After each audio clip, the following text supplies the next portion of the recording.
Hello, and welcome back to another episode of My Pop 5, the show in which we bring on artists to break down 5 pieces of pop culture that had an impact on them or helped shape them to become the artists that they are today.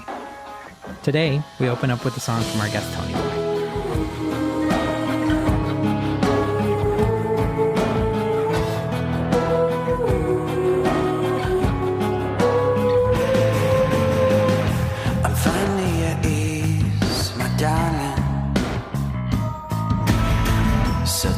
Tendencies are gone, so fill me with dreams to wash down the years of tomfoolery. I'm the post-traumatic emptiness I feel. Welcome back. It's another season in our 3-year anniversary mini-season, and today we have an incredible musician by the name of Tony Smith. Tony is the frontman behind the projects Tonyboyy, Teem and Sleeper Agent. We entered today with Tonyboyy's song Counting Sheep, which you can stream right now wherever you listen to music, or by clicking the various links in our episode description. That song that we just listened to is part of their debut album Doll Me Up, and it came out last fall.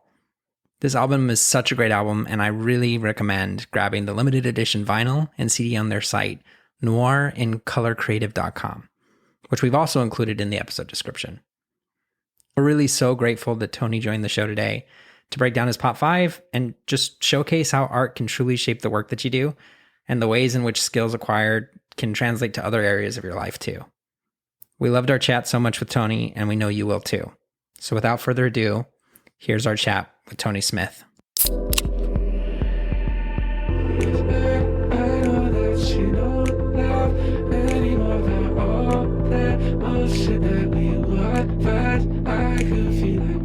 Tony, thank you so much for joining. This is like a dream for me, and I'm really just so excited to be talking with you.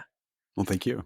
Yeah, the story that I have in terms of coming across you and your work, I grew up in Albuquerque, New Mexico, was at a Cage the Elephant concert, front row, super stoked, and you guys opened for them. And I was so captivated by your performance, and I've been such a fan ever since. I don't think the Celebration record had come out at that point. It was just like pre-order, and I remember signing it and getting the CD in the mail and had like my first pickup truck, and I was just like listening to that on repeat. And I had the chance before we started recording today to just go back and listen to some of those old tunes and records, and it just took me back, and it's just like so stinking good. Oh, thank you. Yeah, I guess that would have been like 2011. I think that's when we were on tour with them initially. So that would have been over like 12 years ago. Yeah, 2011. And it, like I said, it was like one of my like first vehicles that I still had at that point. I was like just getting out of high school, and it just, it was a record that I look back on so fondly. And so I've been a fan ever since. And Teem, the Warpaint song, when that came out, I listened to it over and over again. And I was so excited that you're putting out new tunes again. Yeah, that's awesome. Yeah. Yeah, it's really, over the years, I hear people really still enjoy Celebration, which to me is great. I'm still kind of hoping, for maybe some kind of renaissance one day when maybe Gen Zers rediscover it and blast it on TikTok or something. And, there's demand for us to do a reunion tour or something like that. But that's all just, fantasy. Yeah, me too. I was thinking about that today, actually, when I was, driving and listening to it. And like, I know you have some members from the band that are working with you on this new project. And I was just thinking like, oh, I wonder, you're seeing more and more bands do like 10th anniversary shows or tours or anything like that. And I'm like, I also had that wish list fantasy of like, that would be so sick to see y'all perform again. Yeah, we did a brief reunion show in 2019, New Year's Eve. And it was, I don't really remember why we did it. I think our drummer, Justin, was finally moving away from Bowling Green. I think he wanted to do like one last hurrah at the bar we got, our start. And it was great. We packed out the house, and it was very surreal because I hadn't really been on a stage in that capacity singing in many, many years. Well, at that point, only like 4 years. Yeah. And it was a good time. But then, immediately right after that, the pandemic happened. So like any kind of further talk of that kind of went by the wayside. Yeah. Oh, and it's such a bummer because even though those 4 years that you're talking about, you can lose it pretty fast. I mean, you go from rehearsing all the time and performing every night to having something really polished to not doing it for 4 years, you can feel the rust for sure. Yeah. And for me, it was just like, I'm so far removed from that, when you saw me in 2011, that seems like it was somebody else's life. So I've been kind of like in a corporate design world for so long that being back on stage is just like, it feels like somebody else, so that was kind of my main concern doing it again was, can I do it in a mental capacity? So, yeah. And how'd you feel after? Was it a blast? Did it feel like it came back, or were you in your head? It's like, yeah, it was wild. You kind of tap into a character that was dormant for a while. A character that was essentially me in my 20s. So, tap back into that and it's all fine. Totally. Yeah. Well, I'm sure we'll get into more of it as we talk about your pop 5 here, but let's go ahead and get into it. I ask every guest that they come on here, if you need to pull up a list or something, you can. If you have it available, cool. But with no comment or no context, what was your pop 5? I did the Pixies' Doolittle, Hedwig and the Angry Inch, which is a fantastic rock opera. The TV show Freaks and Geeks, which I was the correct age. I was like 14 at the same time those characters were. So that was very important. Oh, awesome. Stranger in a Strange Land. Yeah. Very important science fiction novel. When I was younger, I was really into sci-fi. And then finally it was YouTube, because I was thinking like streaming was really important, whether it was like my first really experience with streaming would be MySpace, because band profiles had like 4 or 5 songs. And that was really cool because you could go to your favorite band, they'd have new songs before they came out. You have to go to Best Buy and buy a CD. And then I was like, well, streaming doesn't really do it. Spotify, it's not really important to me. It's like, oh, what was important was the whole shebang, but you can't say the internet. So I think what's the cultural, like the center point of it to me would be YouTube. And even to today, YouTube is still so big in the world of how people are consuming anything these days. So video completely changed when YouTube came around. I have an Xbox that essentially I just call like a YouTube machine. It's all it does. I don't like play games on it. Yeah. Yeah. I mean, I think that's a lot of people now, PlayStations or Xboxes or anything that can still access the streaming services and YouTube. Yep. That's about it. Well, let's go ahead and get into, I think the one that I was really excited about was the Pixies' Doolittle record. The reason I was so excited about it, and I'm kind of curious to hear just like why it was so impactful for you, was because there were so many elements that when I was listening to it, it might be just because my relationship to your music that I heard so many influences that I hope we can touch on. But can you tell me a bit about why that record was so impactful for you and why it's here on your pop 5? Yeah. So a lot of people's entry point to the Pixies might be Fight Club, movie that came out in 2000, I think. The ending credits play Where's My Mind. Yeah. When that movie came out, I was like 14 or 15, and my buddy burnt a CD with that song on it. And I was like, who's this? And it was the Pixies, and he bought Serpa Rosa, which I was a pretty big fan of. But it was kind of abrasive. It was kind of too cool for me. And I was, had some extra cash and went and bought their second album. And it was more my style. It was just like, it was in full color. Whereas like Serpa Rosa might have been more of like monotoned and muted and abrasive. This was like, Dorothy walking out of sepia into Oz. And so that first song, Debaser, is just like, it's on from there on. And it kind of just showed me that you could really be incredibly poppy, but still kind of weird and freaky and abrasive. And, you can shout and talk about weird abstract lyrics. And I don't know, it's just the perfect amalgamation of just like being, a kid and just wrecking stuff with a guitar. And I don't know, it just like was beyond anything I could ever really conceptualize. And it completely blew my mind. Wow, that's awesome. I'm curious though. You said you weren't the biggest fan of the first one. What do you think it was that prompted you to give even buying another one a shot, just because you liked the what he was showing you the first time you listened? Yeah, I think my best friend at the time, like your best friend, you kind of want to match. You kind of want to be twinsies with, and so he had that, and I was like, well, what can I get that kind of complements that? And to me, that was like their second record. Cause I still wanted him to think I was cool as well. Yeah. What's funny is like, I bought a Cure album one time and he made fun of it so hard I stopped listening to the Cure. Oh no. Yeah, I mean, like I like them now, but he like I don't know. He just thought essentially that they sounded like Harry Potter. Sure. So, but yeah, I mean, it's not that I didn't like Surfer Rosa. It just like it felt kind of like a little too rough around the edges, a little too I guess not poppy enough. Like it's got stuff like Vamos on it, which is like an 8-minute weird jam, which is Totally. great. If you're in the mood for it.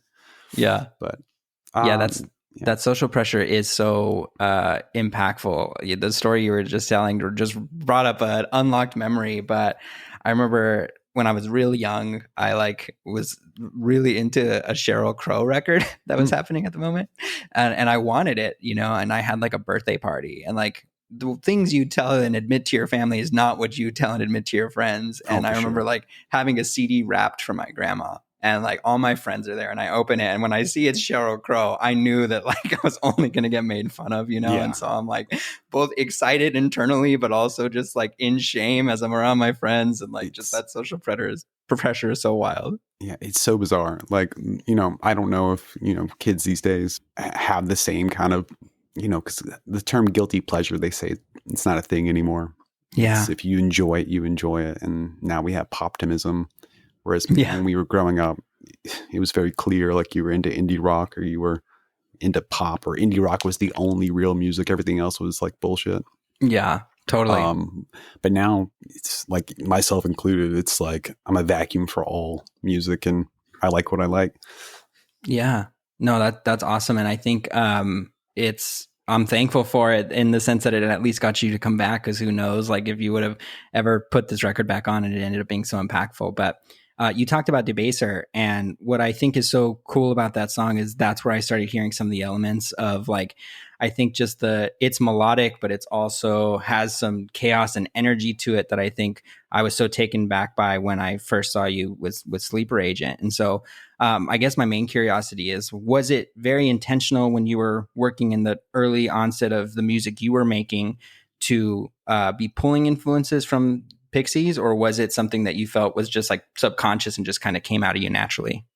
Me and the rest of Sleeper Agent and our friends beyond that group, we just had like, a collection of bands that we thought were the end all be all. And the Pixies were one of them. So I don't know if it was ever a decision, but it was like the Pixies were rock and roll. So we were trying to make rock music. And whether, you might see like the Strokes come out in that album too. Our drummer was a huge fan of the Strokes, and essentially you go, all right, well, these are the most important bands to us. Like we want to make music that at least we're, it's kind of on the same spectrum of like what we would listen to. And at the time when you're in your 20s, you're, kind of manic and crazy and you're agile. You can move pretty fast. And so we made really fast music that we could thrash around to, because that time of my life, it was like the show didn't start until we had 6 beers. Yeah. So like you didn't even like register to go on stage until you were half drunk. Totally. Yeah. And I think even what's I think cool in that, in both what the Pixies did and what was happening in your guys' records was, I think that one of the things that they're famous for is the like loud, quiet dynamics, and I think like even listen to Celebration again today, like just the variability in the sounds, but not only in the like loud, quiet aspects of the music, but I felt like with simple instrumentation, your standard guitar, bass, drums, you had some keys, and sometimes like I remembered like break drum and stuff like that on stage with you guys. But also, I think with simple instrumentation, there's just these really full, beautiful textures, I think that happen too. And I think it was just something that you hear in this record so much, even back when it was recorded. But I think that's what's really cool is I think you can have some beautiful textures and sounds that come from the basic instrumentation. And I think this was a catalyst for, I think, people exploring that. Yeah. I think to me, that record, and, even ours included, it just sounds like color to me. Like I kind of view, music in tones and colors.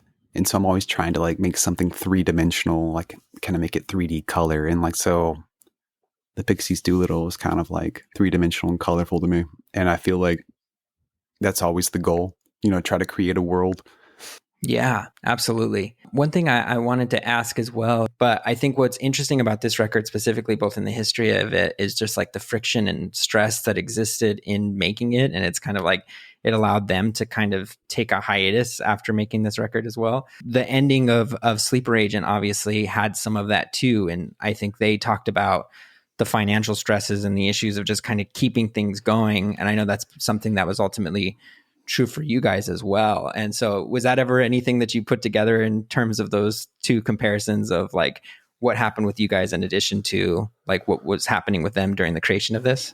I'm not really sure. I know they had a lot of, they had two really big creatives in their group. And I feel like that there was a lot of push and pull there. Like Kim was clearly a songwriter and she had her band, The Breeders, later. Yeah. And so I feel like Charles Thompson, aka Frank Black, I just, there's only room for him, you know? Yeah. And so, yeah, maybe a lot of those early albums, there's the push and pull because it's two people really trying to break free from the other. But yeah, I mean, I was lucky. My band was always marching behind me. They're like, all right, yeah, let's do that. Like I was probably the worst musician in the band. So they kind of helped me in the other way. I just had the ideas and they helped me put it in the car and go with it. Yeah. You were the primary like lyricist though. And I think that was one of the things that was also just incredible. And I think your vocals, one of the things I was so captured by when I first saw it was just like the compliment of both yours and Alex's vocals. But I think even yours, like you have such a cool vocal texture that I think is carried even into the team projects and your most recent one that I'm just like, it's unique and it's something I just want to keep listening to. And so I think, sure, maybe the playing scales on a guitar or something, or feeling the facility on the axe might not be the same, but I think you carried your own in those other elements. For sure. Yeah. I think, I mean, back then I wouldn't take no for an answer. So I was going to be on that stage one way or another. So. Hey, I wanted to chime in here if that's okay, Ryan. Go ahead, Daniel. Yeah. Hey, Tony, my name is Daniel. I work on the show with Ryan. Or for people who might not be so familiar with the creative process, like I'm curious when it comes to putting together an album or writing these songs, like how do you feel like your influences play a part in that? Like, is it more of a direct, like, oh, I'm hearing this part of the song and I want it to sound just like, for instance, this Pixies song, or is it more subtle? Like, what are your thoughts on that? I've never really been an active songwriter. I know that sounds kind of weird. But I don't sit down and go, today I'm going to write a song. I do a lot of just living life and walking around and driving in my car and taking showers. And then like I hum something like, oh, that's kind of cool. And now that we all have iPhones, you just go into the voice memo app and you mumble some nonsense into it. And I don't think I ever actively go, okay, well, this song is like a Wilco song. It's just kind of like, this is a vibe I'm trying to go for. I think recently I'm just trying to like constantly be chill and non-annoying. So it's like, so I, like for a while there, I was like, oh, cigarettes after sex have a really cool vibe. And so I would like, I wouldn't call it an influence, but I'd be like, be chill like that. So, but to answer your question, I don't think it's ever really an intentional thing to write a song like any other artist. Let's go ahead and get onto the other ones because I know I don't want to keep you too late on this one. But one of the things I had never heard of, but I was so taken back by and enjoyed and like just sat there thinking about it for a long time was Hedwig and the Angry Inch. It's an incredible movie. I think there's so much to take from it. And the more and more I've sat with it, I think the more and more I've like appreciated so many different elements of it. But talk to me, why is it on your top 5 and why was it so influential for you? I don't know. It's funny now that I'm telling all these, talking about it. It seems like this pivotal moment in my life was around the age of 15. So much like, but yeah, so I think, me and the same friend were in a Blockbuster in the year 1800. But we were, back then it was kind of like browsing the Netflix queue, but you're doing it physically. And that was just a movie that I saw sitting on a shelf. And this is at the time we were super into film. We thought we were going to be filmmakers. We were really pretentious. And, you look for like maybe something that's not, as popular and go to the indie section. I remember like looking at that and just thought it looked really weird and cool and didn't know what to expect at all. And when we turned it on, like, I mean, I didn't really understand what the angry inch was going to be, but I don't know, the illustrations and the storytelling and just like, I think overall, to sound corny as hell, it's just like the most beautiful way I've ever heard put love before.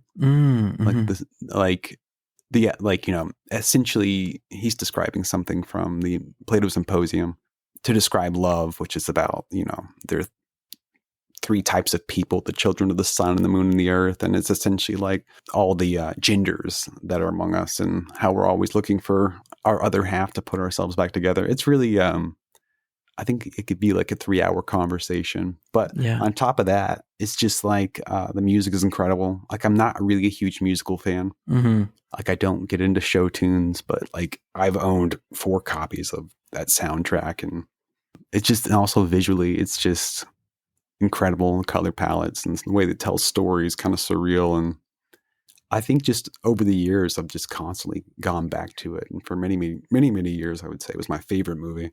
So like, I don't know, it's just rewatchable. And I think there's a lot to learn from it about acceptance and about love and about like, what we expect from love. And I don't know. Yeah. I'm trying to put myself in the mind of a 15-year-old seeing this, right? I'm curious, like, was it at all like abrasive or shocking? I don't know what other films you were kind of watching at this time, but I'm imagining just myself at 15. And I think like seeing this, I would have been like, this is just not an Adam Sandler movie, or something like that. Right. Yeah. It was strange because like, also, I come from Kentucky, not like a small town per se, but not really a metro either. At this point in time, people weren't really as open about sexuality, especially not in my hometown. I didn't even know like anybody that was gay. And so as I'm watching this, I'm like, oh, am I allowed to watch this? Am I allowed to think these things? Am I allowed to like partake in this, hearing this story? And I don't know. It's just like, I remember for a while feeling kind of weird and like weirdly like ashamed about it. Like, I can't tell people I like this, very iconic queer movie when I was, a teenager, but now fuck it. Yeah. Yeah. It's one of my favorite movies ever. Yeah. But I think also just not being exposed to that was, it's very eye opening.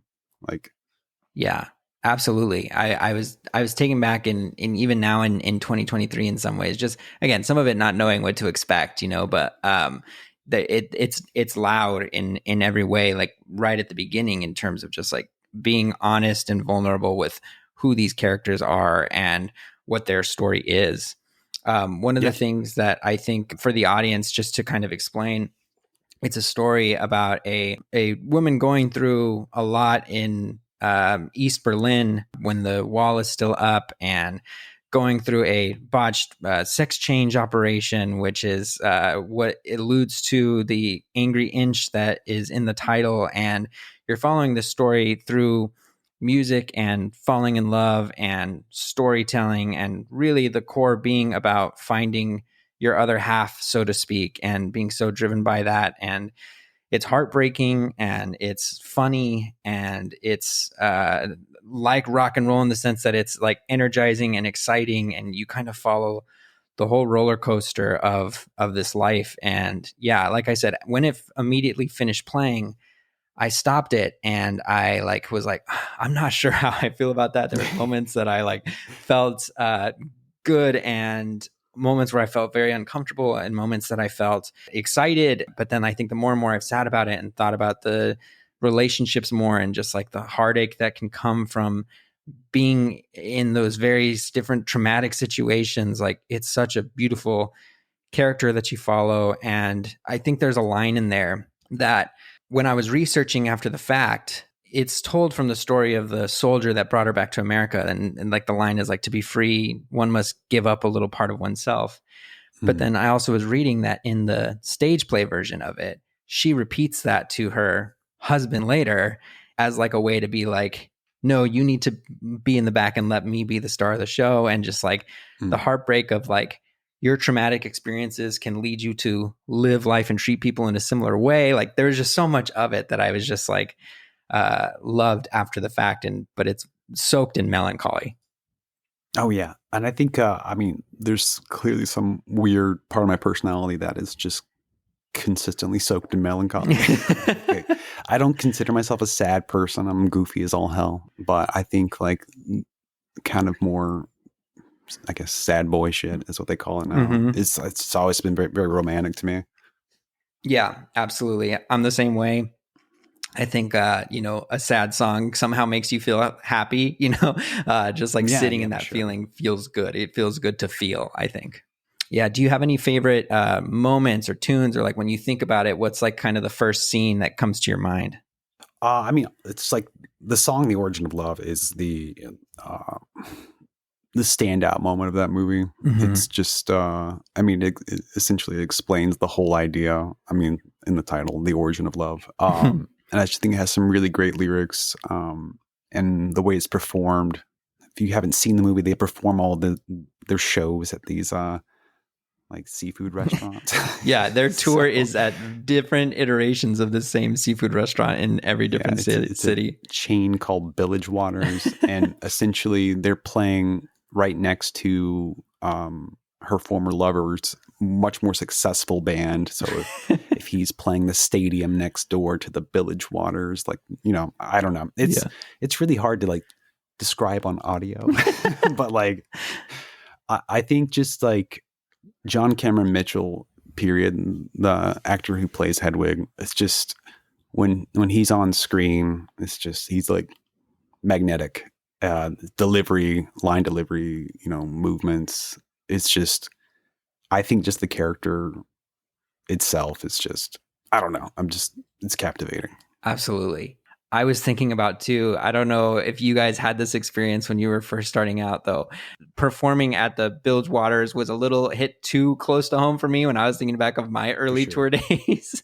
And those sad green rooms and the two people that are there trying to eat their food, but you're just trying to play rock and roll. Like that felt a little too close to home. Yeah, even at the height of our popularity, we played some places like that. I feel like that you never really lose that unless you hit a certain threshold of popularity. Yeah. But I think, there's scenes where they're all crammed in one hotel room, stuff like that. I think maybe that's also part of why I love it so much, because it is kind of like a lot of the culture of being in a band and the sacrifices of being a band in a band, and kind of like how much of your soul you put in the songwriting. So when somebody takes your songs, it feels like they're kind of ripping of your soul. And I don't know, it's just, I think there's so much of me in that movie. It's like, and I think it was, I saw it at such a pivotal age. You're talking about the soul in songwriting. And I think one of the things also about watching them perform in those various different restaurants was, from the outside, if you haven't done it, it can be easy to look on that and feel like how sad, these people are playing for nobody, but I think like what I was thinking about of just like remembering like how beautiful it was that they were giving it their fucking all. Every show, the drummer is playing his heart out. Everyone is performing at level 10, regardless, of where they were. And I thought that was just so aspirational, and just like showed the care and love that they had for what they were doing too.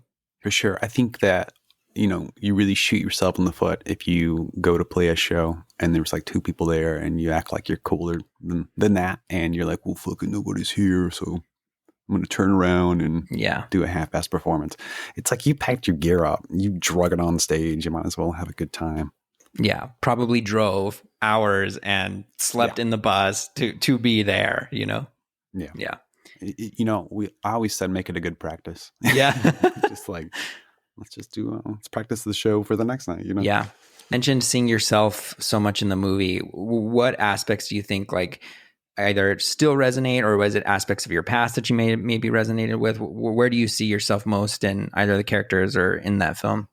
I feel like the character Tommy Gnosis, who is kind of like a simple, sheltered, small town boy who is really drawn to Hedwig because of the the music she makes is really appealing to him, and like the songs she writes inspires him. And, you know, he's kind of naive and like an aw shucks kind of guy. And I feel like that was me at that point in my life. Yeah. Oh yeah. Cause he's also very, very raised in a very Christian, you know, household. And that was also me. And so I feel like where I probably was Tommy Gnosis. In some ways I was, I was that sheltered kid who did become, for all intents and purposes, a quasi rock star. So that was me, but I also always wanted to be somebody like Hedwig, you know, like a Bowie figure, a Lou Reed figure, where you're just this incredible character that, you know, nothing can tear you down, essentially, is what, you know, she's saying in that song, try and tear me down. Yeah. So I feel like it's the duality of that, which is just compelling to me. And I feel like we all have that duality in us, you know, where we like who we are and who we'd prefer to be. Yeah. And I think that's one of the cool things about the ending of the film is that the whole time she's talking about the finding your other half. There's many different ways to interpret the ending, but I like to believe that like it was like the combination and recognizing the duality of who you are, and accepting that. And like sometimes you can be your other half, just recognizing your other half, you know? And I think like that's also just a beautiful way to embrace the duality that exists. Yeah. I don't really have a clear read on the ending of that movie.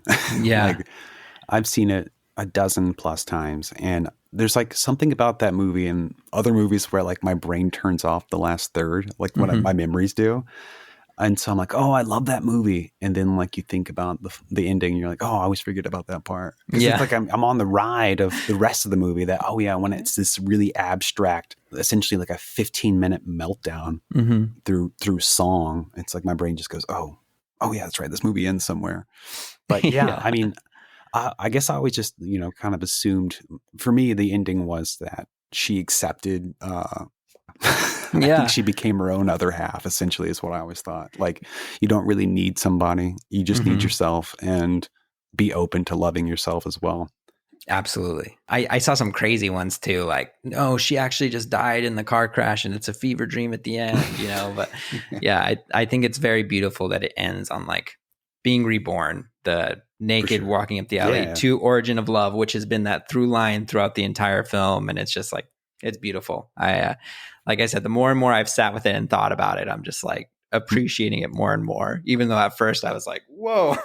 Yeah. I mean, it's if you do an elevator pitch, it's going to be an off-putting pitch, you know? Yeah. So awesome. Well, in a similar vein, you know, in terms of just like the various different abstract feelings and characters, you had a book on here, Stranger in a Strange Land. Tell me about that book. Didn't have a chance to read that one in the time that we talked to now, but yeah, I'm curious to hear about why it was so impactful for you. It's just a really cool story. And I feel like also just the character is super relatable just from my background. Essentially, like the short version is that they are sending people to Mars to colonize it very early on. And they put a bunch of married couples on there so they can kind of populate Mars. Something goes wrong. They lose contact over the years. And when they go back to like rescue them, nobody survived except for one child that was born there, and he was raised by Martians. And so they decide that, well, he's a product, you know, he's property of the US. So we got to bring him back.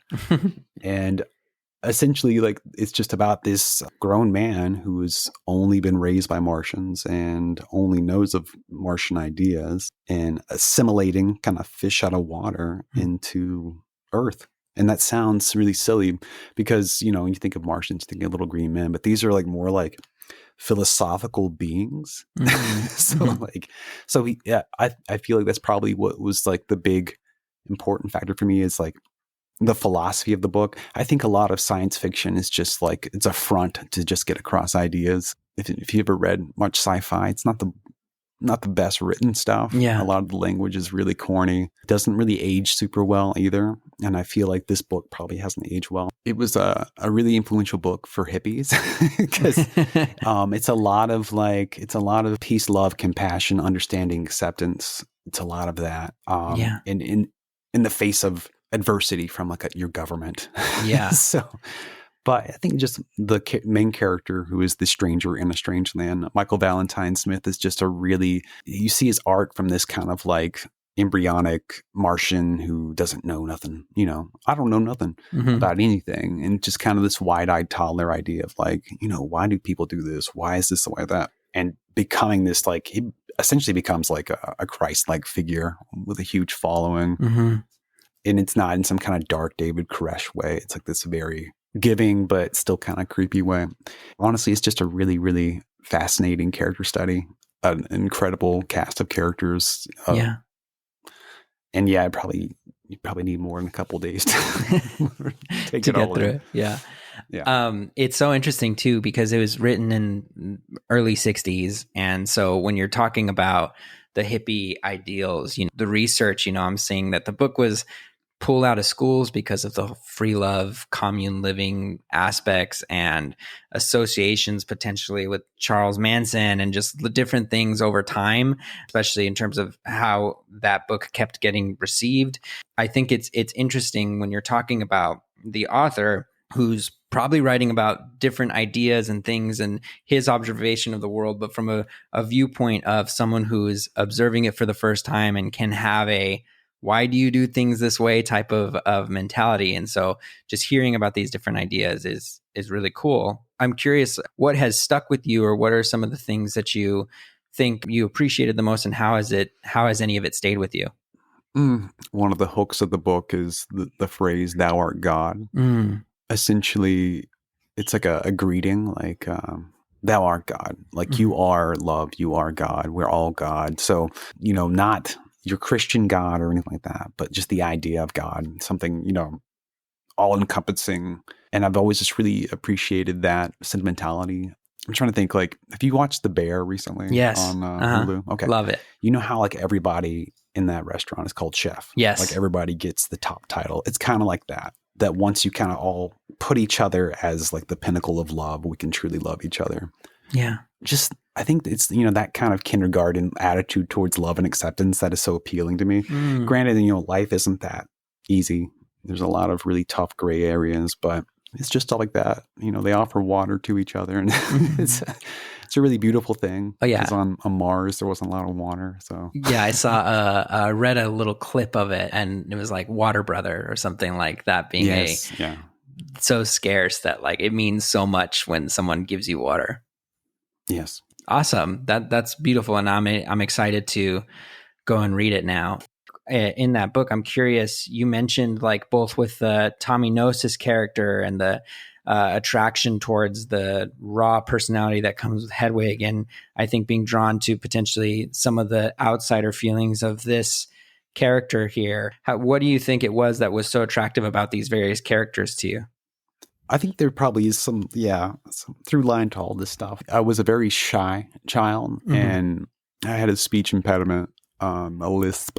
And so through that, I didn't really want to speak up very often. And when I did, it was very quiet. And so I feel like I spent a lot of my adolescence kind of more observing rather than acting. Yeah. So I guess maybe I just relate to characters that have been kind of off to the side. So sure. Yeah. And so I guess in a lot of ways, maybe I just can empathize. Yeah. Well, this is still on theme with that, moving into your next one here, which is Freaks and Geeks, beloved show created by Paul Feig and Judd Apatow. Tell me about your love for Freaks and Geeks. I had never seen a show like come close to it in terms of what it's like to be a teenager, Yeah. I don't even know what was like, probably in that time, like Felicity was popular and Dawson's Creek and things of that nature, like Buffy.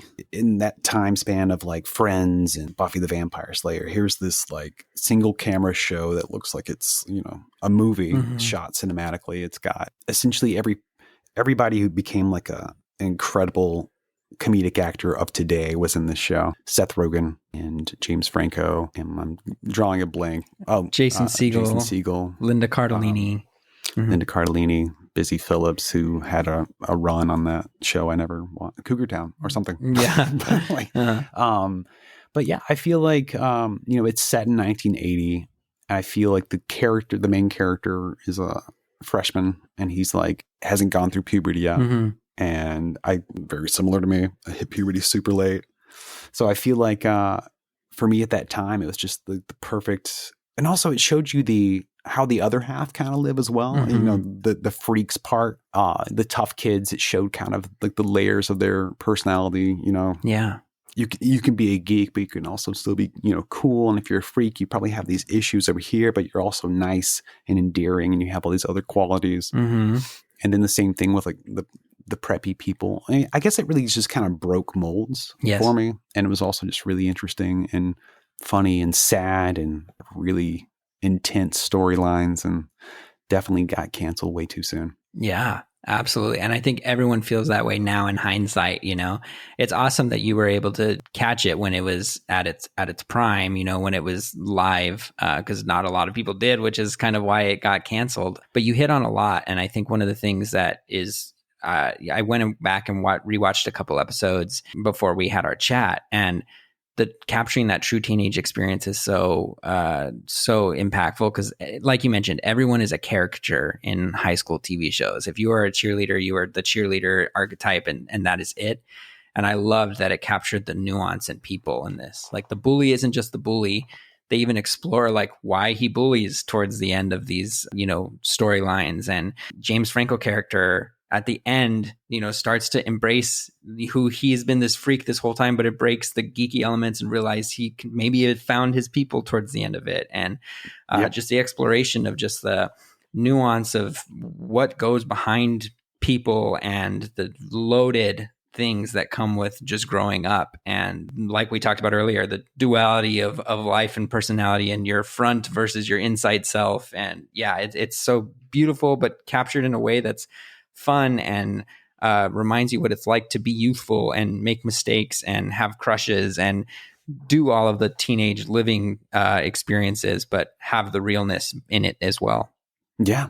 It's what's funny, you mentioned seeing it as it was aired, is what sucked is that I don't even feel like they aired the entire season, or I didn't see it. So I had to wait for years for a box set to come out on DVD. And I remember it kind of being a holy grail to me. And at the time it was probably like $80. And I was probably 17, but I think I got it for a birthday or something. And I just remember, you know, it feeling like the most cherished possession I owned and going through it. But now it's, if somebody gave me a DVD box, what do you want me to do with this? Oh, it's kind of scary though with things that are going on now, where like streamers are just pulling stuff off. So like maybe physical media is important now. No, I mean, you're not wrong. My wife wonders why I buy physical movies. Like I'll buy it and not watch it.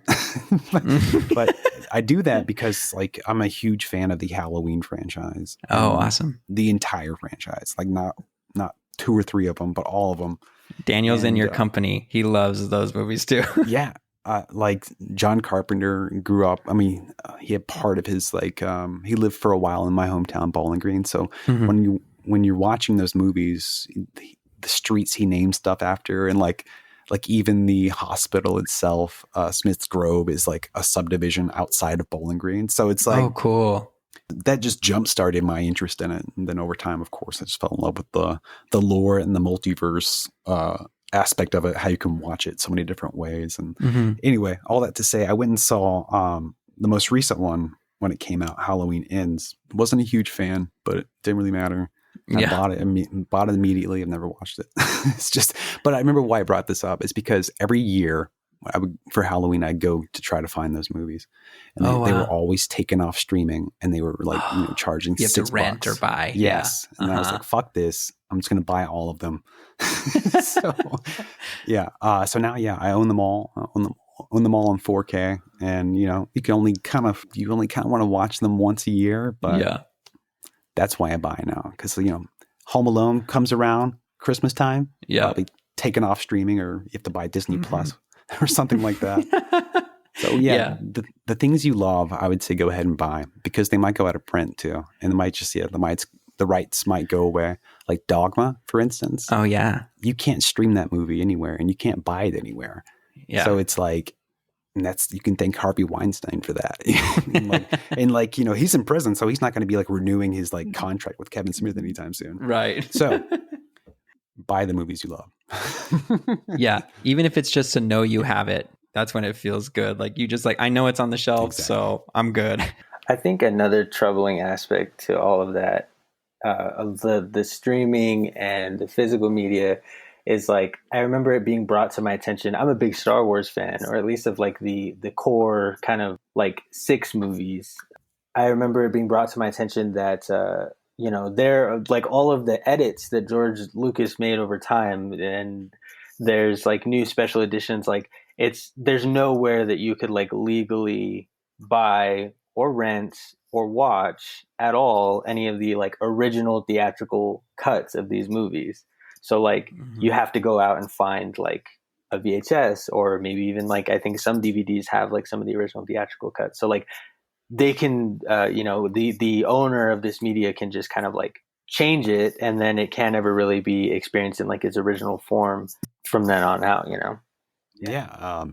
I've seen when I had to rewatch all the Star Wars leading up to the last one, what was that called, Rise of the Skywalker. It did suck to watch those special editions, man. Like now they're just so glaringly out of place. I feel like I saw them all in 97 when they came out, and I was blown away. I was like, oh, hell yeah, this is great. There's like computer generated stuff all over the screen now. When you watch it now, it just sticks out like a sore thumb.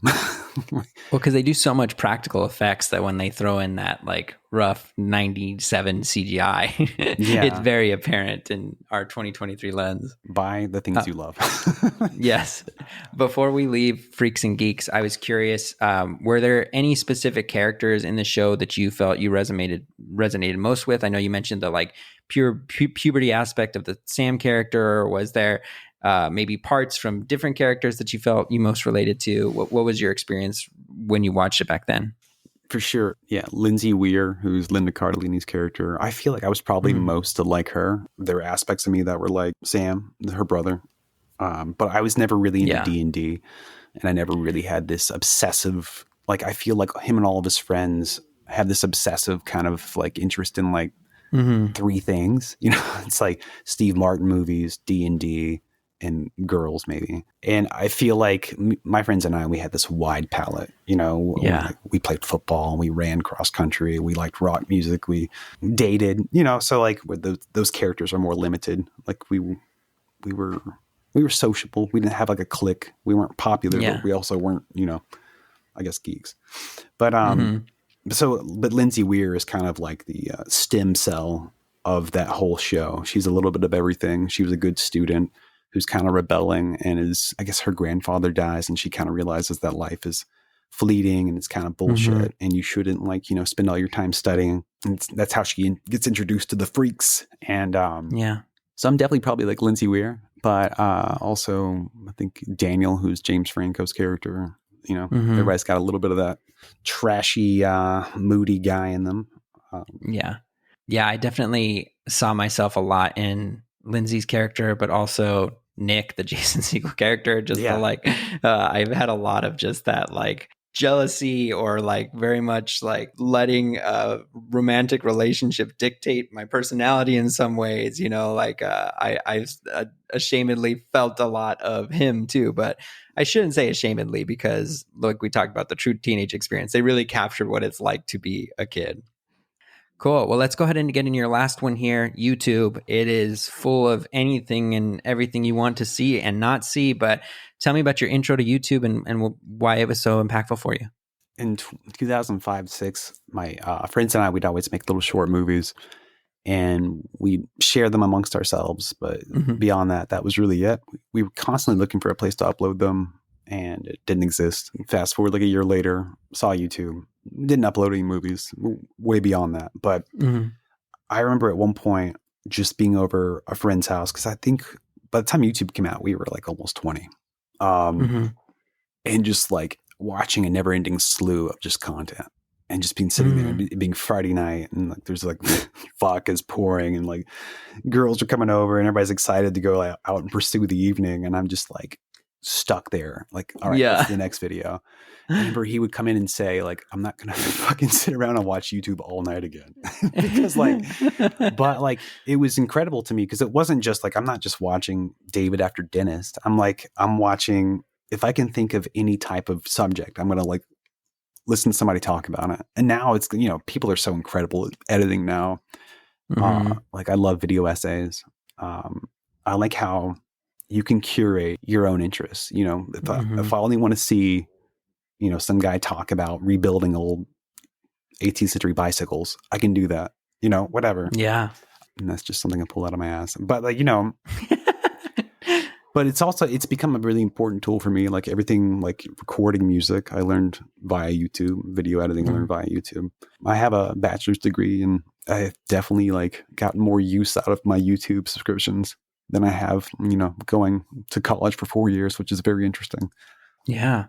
No, even musically, like you said, the things you learned recording wise or editing wise, but like even as a player, I think like just even having the access to watch some of the greats play or some of my favorite bands. Like I lived in Albuquerque, New Mexico. It was rare bands were coming through there, but when I could start to see clips of live shows and see some of my favorite people play, like it just untapped a new level for me, like going to a live show would, but I never had access where I grew up, so it also just gave access to so much that you never knew was possible. Yeah. And also, I mean, I don't know how old you are, but when I was growing up, MTV was still a thing. And I remember like laying around all summer, just waiting for a video to play, like just sitting there and sitting through like, 8 Sheryl Crow songs, just stuff that was not as interesting. Like a lot of, like, I think boy bands are really popular at times. You have to sift through like a lot of junk, and then finally you'd see something you actually want. But on YouTube, it was like, you know what? Now I can go back and watch those. Most of them are in 4K now. They've been rescanned. Yeah. Oh, those old videos. And like, can you imagine being that young and just having that, like, okay, cool. Let's watch a Pavement video now. Let's watch, whatever. So I think YouTube kind of killed MTV, but yeah. Look, man, you got a bit too comfortable with me, man. I shared my uncomfortable Sheryl Crow story, and you brought it back just to throw it back in my face. I'm just messing with you. Yeah, she's good. Yeah. I think like so many people have just straight up ripped her off over the years. Bethany Costantino just released an album, and it just sounds like straight up Sheryl Crow. Yeah. Are you hip to Soccer Mommy at all? Like I'm not, but I think she's from here. I think she's from Nashville. Oh, cool. Yeah. I get her and Snail Mail confused. Oh, yes. No, so similar. I mean, there's so many of those artists kind of doing a lot of the same thing too, but she actually just like cover of a Sheryl Crow song, and Sheryl Crow like tweeted it out, and I was seeing that in my Twitter feed and stuff for a while, but yeah. Nice. Do you have a favorite Sheryl Crow song? Oh gosh. No, I mean, this was like 8-year-old Ryan that was like probably crying to First Cut Is the Deepest or something like that. Oh, wow. Okay. But I really like the lively soak up the sun kind of stuff, okay. It's like cool to listen to when you're driving to the beach or something. But I don't think I go back and listen to her very often. Makes You Happy, I think, is another like emotional one. I was going to say that was the huge hit when I was growing up. Yeah, she was massive when I was like 10 or 11. This is a pre-Soak Up the Sun era. That was kind of like her just embracing pure pop. Yeah. Well, what do you still have the same relationship to YouTube? Do you think you're still accessing it as much? Is it still like something you're probably watching the most? Yeah. It's I would say mostly daily. A lot of times it's just background noise. Yeah. All my subscriptions, and they just, like when I was making this most recent album, it was just on in the background all the time, muted. And I also use it for work and to access new functions of software that I don't quite understand, and use YouTube to build my PC, just take a phone apart. It's just this incredible tool, and it's kind of magical that we even have access to it for free. Yeah. It's like, it's kind of become this like hive mind. Absolutely. Well, we'll get you out of here. Before we do, though, we do have 5 quick rapid fire questions that we ask everyone here at the end. Before we get to those questions, though, one of the things I just wanted to share with you that I think was like super impactful for me, and I don't even remember where I saw it anymore. I'm positive it was you, though.